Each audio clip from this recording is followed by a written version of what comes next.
প্রিয় ভিউয়ার্স, আসসালামু আলাইকুম। আজকে আপনাদের সাথে পরিচয় করিয়ে দেব অত্যন্ত কার্যকারী এবং গুরুত্বপূর্ণ একটি টুলস। আমার হাতে দেখতে পাচ্ছেন একটি ক্যাবেল মিটার। এর কার্যকর ক্ষমতা সম্পর্কে আপনাদেরকে আজকে জানিয়ে দেব।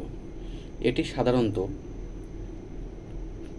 ক্যাবেলে ভোল্টেজ আছে কিনা বা কোনো যন্ত্রাংশ ইলেকট্রিক কোনো যন্ত্রাংশ নষ্ট হয়েছে কিনা তা দেখার জন্য বা পরীক্ষা করার জন্য এই ক্যাবেল মিটার ব্যবহার করা হয়ে থাকে।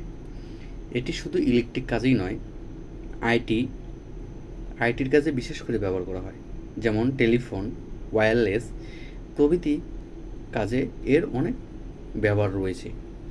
এই ক্যাবেল মিটার ক্যাবেলের দূরত্ব, পুরুত্ব বা ক্যাবেল কোথায় জংশন আছে কিনা, অর্থাৎ কানেকশন আছে কিনা তা যাচাই করার জন্য অতি গুরুত্বপূর্ণভাবে এই ক্যাবেল মিটার কাজ করা হয়ে থাকে।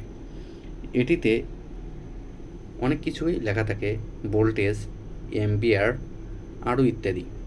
আবার ডিসপ্লেও আছে, দুটি কালো এবং লাল ওয়্যার থাকে, তার থাকে, যেটির মাধ্যমে ক্যাবেলে বা অন্য কিছুতে ধরলে সাথে সাথে সংকেত পাঠায় এটি ভালো আছে কিনা খারাপ আছে। আশা করি আমার এই ভিডিওটি আপনাদের ভালো লাগবে। ধন্যবাদ। লাইক, শেয়ার ও চ্যানেলটি সাবস্ক্রাইব করে দিবেন। পাশে থাকবেন। আরও নতুন নতুন ভিডিও পেতে বেল আইকনটি বাজিয়ে দিন। ধন্যবাদ। সবাই আমাকে সাপোর্ট করবেন।